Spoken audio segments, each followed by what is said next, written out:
Bueno, hoy vamos a ver algunos ítems del sistema nervioso, básicamente 3 puntos: la motilidad, los reflejos y la sensibilidad. Vamos a empezar con la motilidad, donde vamos a ver 4 puntos. Uno es el tono muscular, el otro es la motilidad activa y asociado a la fuerza muscular, y los movimientos de reflejos. Empezamos por el tono muscular. Esta es la tensión activa involuntaria del músculo, que puede ser de intensidad variable. Va a haber 3 propiedades del tono muscular, que es la consistencia, la extensibilidad y la pasividad. La consistencia es la firmeza de la masa muscular cuando uno la palpa a mano llena, y generalmente es comparativa de un músculo con el contralateral. La extensibilidad es la máxima elongación que puede lograr el músculo cuando hacemos, por ejemplo, una extensión. Y la pasividad es la resistencia que tiene a la elongación reiterada. En cuanto al tono muscular, puede ser normal, puede haber hipertonía o puede haber hipotonía. En el caso de hipertonía, la consistencia de la palpación va a estar aumentada, la extensibilidad del músculo va a estar disminuida y la resistencia a la elongación va a estar aumentada. En el caso de la hipotonía, la consistencia del músculo va a estar disminuida, la palpación, la extensibilidad va a estar aumentada y la resistencia a la elongación disminuida. ¿En qué caso puede haber hipertonía del músculo? Puede ser en la hipertonía piramidal, cuando hay una alteración de la primera neurona de la vía motora, de la vía piramidal, la primera, la cerebral, y va a haber una resistencia a elongar pasivamente el músculo en la etapa inicial y que cede bruscamente, o sea, lo que se denomina el signo de la navaja. Si quiero estirar el brazo, al principio se resiste y luego cede bruscamente. En cambio, en los parkinsonismos hay también rigidez o hipertonía, pero esta resistencia es persistente durante todo el movimiento. Es lo que se denomina rigidez en caño de plomo. O sea, si quiero estirar el brazo, la resistencia es igual en todo el movimiento. O puede haber una resistencia repetitiva, que es el signo de la rueda dentada, que yo quiero extender el brazo y va cediendo de a pedacitos, de a cachitos, como si fuera una rueda dentada. En el caso de la hipotonía, puede ser por lesión medular o cerebral en su primera etapa, después puede pasar una hipertonía. Si hay lesión en el cerebelo, es lo que se denomina el síndrome cerebeloso, después lo vamos a ver, tiene hipotonía. Puede ser por lesión de raíces o nervios periféricos, como en radiculopatías o neuropatías, o afectación del músculo, como las miopatías, como ejemplo la miastenia gravis. Bien, el segundo punto es la motilidad activa y la fuerza muscular. La motilidad activa son los movimientos voluntarios del músculo regidos por el sistema nervioso. Lo podemos hacer durante la observación, por la inspección de los movimientos que realiza el paciente, o sea que puede ser en forma espontánea cuando observamos sus movimientos, o puede ser por órdenes que le hagamos para que realice determinado movimiento. La fuerza muscular, en cambio, el examinador va a oponerse a un movimiento del paciente que se le ordena hacer. Por ejemplo, le ordeno flexionar el antebrazo sobre el brazo y me opongo a ello para ver cuánto de fuerza tengo que ejercer para compararla, y la voy a comparar con el otro miembro superior. En cuanto a las alteraciones de la motilidad y la fuerza, puede haber un déficit del movimiento voluntario. Cuando es total hablamos de parálisis o plejía, y cuando es parcial hablamos de paresia. De acuerdo a la distribución de esta plejía o paresia, podemos hablar de biparesia o hemiplejía cuando están paralizados o disminuido la motilidad de los músculos de medio cuerpo, derecho o izquierdo. Paraparesia o paraplejía cuando tenemos paresia o plejía de los miembros inferiores. Cuadriplejía cuando están comprometidos los 4 miembros. Y monoparesia o monoplejía cuando está comprometido un miembro, puede ser superior o inferior. Los músculos a examinar para la fuerza muscular pueden ser los del cuello, los de la cintura escapular, los de los miembros superiores y los de los miembros inferiores. Por ejemplo, vimos lo que hoy les representaba la flexión del antebrazo sobre el brazo. También lo podemos hacer con el cuádriceps, por ejemplo con el paciente sentado, ordenándole que contraiga su cuádriceps para elevar la pierna, y nos oponemos con la mano a ese movimiento, y va a ser comparativo con el otro miembro inferior. Hay maniobras para detectar cuando hay paresias leves. Una, si queremos verlo en los miembros superiores, es hacerle extender los 2 brazos al paciente, inclusive dejarlos un rato, inclusive hacerle cerrar los ojos, que eso lo va a sensibilizar más, y vemos si uno de los 2 miembros superiores va cayendo lentamente, es el miembro paresiado. También podemos hacer que abra los dedos de las 2 manos, y la mano paresiada se va a abrir mucho menos que la mano que no está afectada. En cuanto a estas maniobras en los miembros inferiores, podemos hacer una con el paciente en decúbito dorsal, y le hacemos levantar los muslos y las piernas. Van a quedar en un ángulo recto el muslo con la pierna de ambos miembros inferiores. Lo mantenemos ahí y vemos si una de los dos miembros va cayendo lentamente el miembro paresiado. Esto va a evaluar el psoas y el cuádriceps más que nada. En decúbito ventral también lo podemos evaluar con la pierna elevada, formando un ángulo recto con el músculo. Y esto vamos a evaluar los flexores de la pierna también. Una de las piernas va a ir cayendo hacia abajo, la pierna paresiada. Ahora pasamos a ver otro aspecto, que son los reflejos. Es una respuesta motora involuntaria ante algún estímulo. Pueden ser reflejos profundos, que son los reflejos musculares de estiramiento. Pueden ser superficiales, o sea, los cutáneos.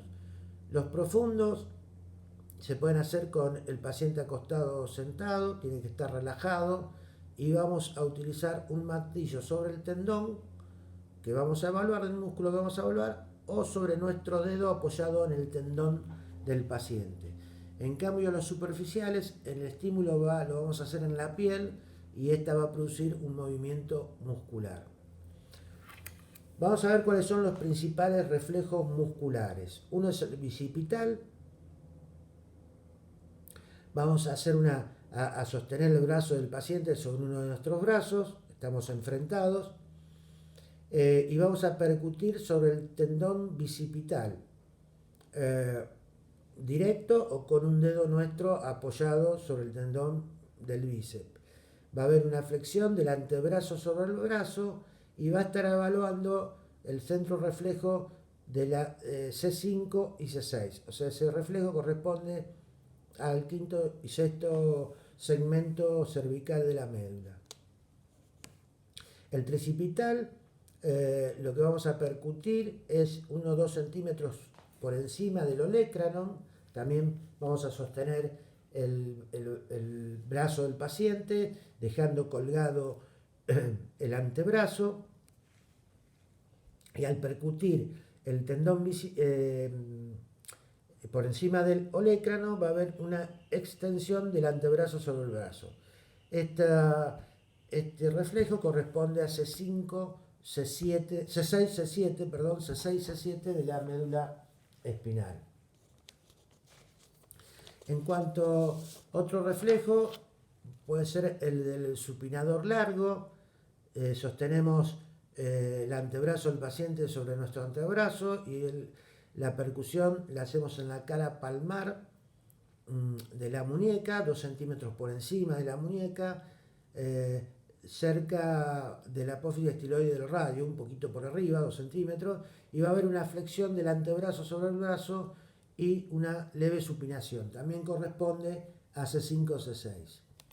Después tenemos el reflejo del cuádriceps, que lo podemos hacer de 2 formas, con el paciente acostado o sentado. Si lo hacemos con el paciente acostado, pasamos uno de nuestros miembros superiores por abajo de la rodilla del paciente, poniendo nuestra mano en la rodilla opuesta del paciente. O sea, su pierna a examinar va a quedar apoyada en nuestro brazo, que lo tenemos sosteniendo la rótula del otro miembro inferior. Que esté el miembro inferior relajado. Vamos a percutir sobre el tendón rotuliano y lo que vamos a observar es la extensión de la pierna sobre el muslo. Esto va a corresponder a nivel medular a L2, L3 y L4. Con el paciente sentado tiene que estar también relajado y vamos a percutir también el tendón rotuliano y vamos a tener la misma respuesta, que es la extensión de la pierna sobre el muslo. Siempre lo vamos a hacer comparativo y evaluando ambos miembros inferiores. También podemos evaluar el reflejo aquiliano con el paciente acostados. Ponemos una de sus piernas sobre la otra, tomamos el pie, le hacemos una ligera extensión al pie, lo llevamos hacia arriba y percutimos el tendón aquiliano y la respuesta va a ser de la extensión del pie, que lo vamos a sentir en nuestra mano que lo estamos sosteniendo.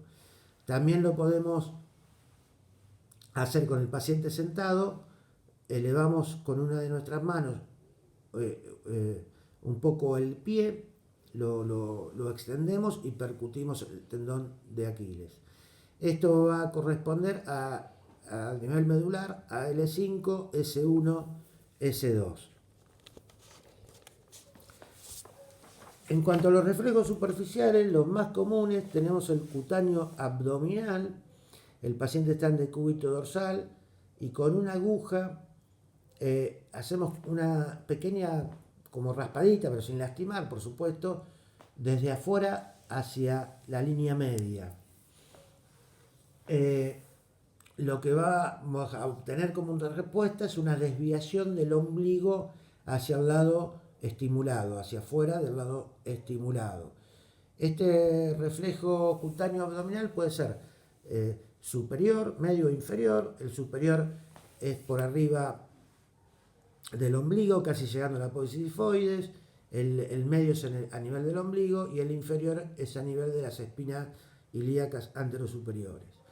Corresponden medularmente el superior a D7, D8, el medio a D9, D10 y el inferior a D11, D12.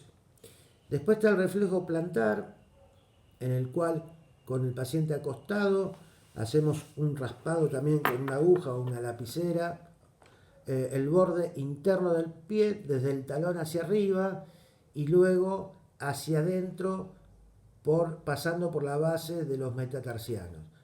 Subimos y doblamos por la base de los metatarsianos. La respuesta normal es la flexión de todos los dedos y esto corresponde al centro medular de L5, S1, S2. Después está el reflejo cremasteriano, que hacemos un raspado en la cara interna del muslo y la respuesta va a ser una elevación testicular del testículo o una retracción de los labios mayores y corresponde a L1, L2. En cuanto va a haber también reflejos que se deben a manifestaciones de liberación espinal. cuando hay una alteración del efecto inhibidor de la corteza piramidal o del centro del tronco cerebral que modifican la respuesta refleja. O sea que van a ser reflejos patológicos. Tiene que haber una lesión o piramidal o de centros cerebrales. Uno de ellos es el clonus, que son sacudidas musculares involuntarias, regulares y repetitivas. Lo podemos ver en el pie, cuando hacemos una dorsoflexión del pie, llevamos el pie hacia cefálico y el pie empieza a hacer sacudidas repetitivas. También lo podemos ver en la rótula, la tomamos con una de nuestras manos, a la rótula por arriba, y la empujamos hacia abajo, hacia la dirección del pie, y también va a haber una contracción, un movimiento repetitivo de la rótula debido a una contracción repetitiva del cuádriceps. También este clonus lo podemos ver en la mano cuando producimos una extensión de la mano y esta produce sacudidas reiteradas. Otro de estos signos de liberación es el signo de Babinski. Se toma igual que el reflejo plantar por el borde externo del pie y luego se va hacia adentro por la cabeza de los metatarsianos, y lo que se va a ver es una dorsiflexión del primer dedo, mientras que los otros 4 dedos se van a flexionar y a separar en forma de abanico. Entonces, el primer dedo hace una dorsiflexión y los otros dedos se flexionan y se abren. Ese es el signo de Babinski. En cuanto al otro punto que vamos a ver del sistema nervioso, es la sensibilidad, y vamos a evaluar una sensibilidad superficial y una sensibilidad profunda. En cuanto a la sensibilidad superficial, tenemos 3 tipos de sensibilidad: la dolorosa, la táctil y la térmica. La dolorosa la podemos tomar con una aguja, pinchando en la extremidad o la zona que queremos evaluar y ver si el paciente tiene la sensación del pinchazo. Generalmente lo hacemos comparativa con el otro miembro. La táctil es similar, pero lo vamos a hacer con un algodón o un pequeño pincel, donde el paciente va a tener que sentir la sensación de que uno lo toca con el algodón o pincel.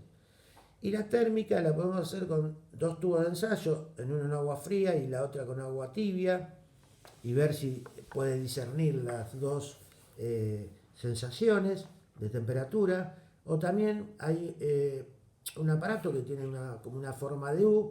En un extremo el color es el mismo, pero un extremo es de metal y el otro extremo es de plástico, por lo tanto la temperatura del metal siempre más fría que la del plástico, y colocamos primero uno, cualquiera del otro, y le preguntamos si siente calor o frío. Así es como podemos evaluar la sensibilidad superficial. En cuanto a la sensibilidad profunda, una de ellas es la batiestesia, que es la noción de posición de una parte del cuerpo, y generalmente la evaluamos con los ojos cerrados. Por ejemplo, colocamos uno de los miembros en una posición y luego la variamos y le ordenamos que vuelva a la posición original a ver si discierne de dónde estaba su miembro. También lo podemos hacer moviendo sus dedos, cambiando de posición hacia un lado o al otro, hacia abajo, hacia arriba, en extensión o flexión, con los ojos cerrados, y el paciente nos tiene que decir hacia dónde lo estamos moviendo. El otro punto de la sensibilidad profunda, la palestesia, es la capacidad de sentir la sensación de vibración, y lo vamos a hacer con un diapasón que lo vamos a hacer vibrar y apoyarlo en alguna superficie ósea. Los lugares que podemos evaluar la palestesia es en el maléolo interno, en la muñeca, en la apófisis del radio, en la rodilla, en la cresta ilíaca, en el codo, en el hombro o en la clavícula.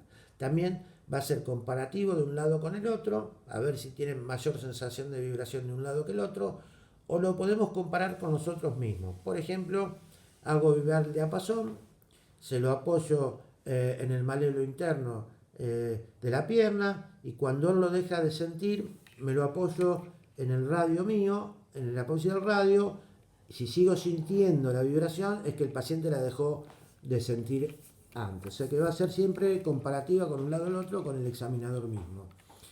Y por último, tenemos la varestesia, que es la sensibilidad de la presión. Esto lo vamos a evaluar presionando con nuestros dedos distintas partes del miembro superior o miembros inferiores comparativamente y ver si el paciente tiene la misma sensación de presión en ambos lados. Bueno, hasta aquí eran los puntos que vamos a ver hoy del sistema nervioso. Gracias.